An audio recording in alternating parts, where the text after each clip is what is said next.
Imagine lowering a human skull into a boiling vat of liquid silver, or intentionally blinding 15,000 prisoners of war, or ordering the total destruction of an entire civilization.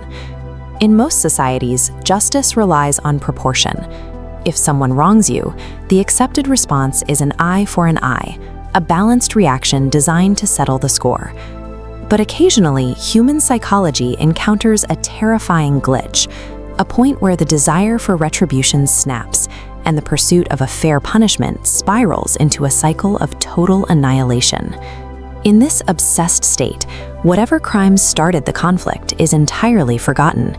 The goal is no longer to get even.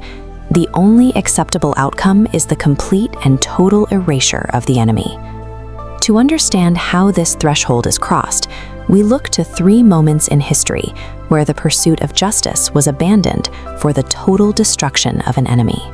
In the spring of 1604, a 21-year-old swordsman named Miyamoto Musashi arrived in Kyoto. He was seeking a specific form of justice. He wanted to clear his father's name by challenging the prestigious Yoshioka sword school to a duel. Musashi easily dismantled the school's leadership. In 2 separate one-on-one matches, he shattered the shoulder of the headmaster and then beat his brother to death with a wooden sword. Facing total humiliation, the remaining Yoshioka members made a desperate move. They installed the former headmaster's 12-year-old son as their new leader and invited Musashi to a third duel, secretly planning to ambush him with a heavily armed mob of students. Musashi saw the trap coming, but instead of retreating from the impossible odds, he hid behind a pine tree. When the mob arrived, he leaped from the shadows and intentionally sliced down the 12-year-old boy. With the leadership severed, Musashi drew his second sword. Moving too fast for the archers and riflemen to track, he engaged the entire mob single-handedly, cutting down 10 more men before the rest fled the battlefield in terror. By choosing to execute a child and slaughter the remaining students, Musashi crossed from a duel for personal honor into the absolute eradication of a prestigious martial arts lineage. 2 centuries later, a multi-generational blood feud between the Eastern Roman and Bulgarian empires was raging across Eastern Europe. The Romans harbored deep, lingering rage over an old insult. In 811 AD, a Bulgarian Khan had slaughtered a Roman emperor, boiled his head to remove the flesh, and turned his skull into a silver-coated drinking cup forced upon visiting diplomats. Fast forward 200 years to the Battle of Claudion. Byzantine Emperor Basil II finally crushed the Bulgarian forces, capturing a staggering 15,000 prisoners of war. Basil had several standard military options at his disposal. He could have ordered a mass execution, or he could have demanded a lucrative ransom to drain the Bulgarian treasury. But Basil was grieving the recent death of his favorite general. To avenge his friend, he discarded standard military protocol and opted for maximum psychological torture. He ordered his soldiers to divide the massive army into groups of 100. Using knives and burning hot metal rods, they completely blinded 99 men in every group. They spared the 100th man, leaving him with a single functioning eye so he could guide the 15,000 men home in darkness. Vengeance here mutated from a strategic battlefield victory into weaponized trauma. It was an act so horrifically calculated that when the Bulgarian Tsar saw his ruined army return, he suffered a massive heart attack and died 2 days later.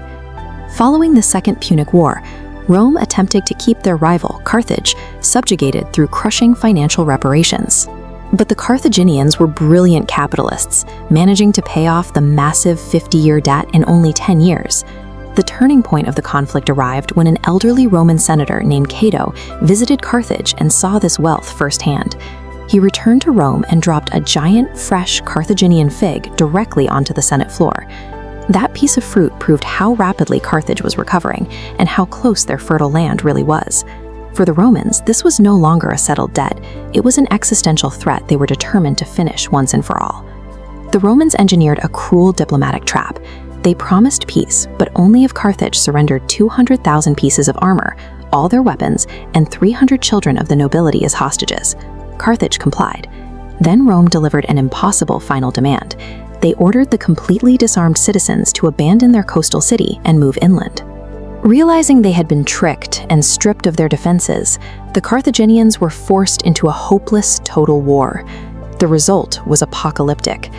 When Roman forces breached the walls in 147 BC, they slaughtered 350,000 people, sold the survivors into slavery, and burned the buildings to the ground. Rome's actions went far beyond neutralizing a threat. They chose to systematically delete a thriving culture from human history, turning a strategic victory into an act of civilizational erasure. The Yoshioka sword school, Tsar Samuel's army, and the Carthaginian Empire all met the same terrifying fate. They were systematically scrubbed from existence by enemies who refused to stop at mere victory. Unchecked grievance operates like a virus.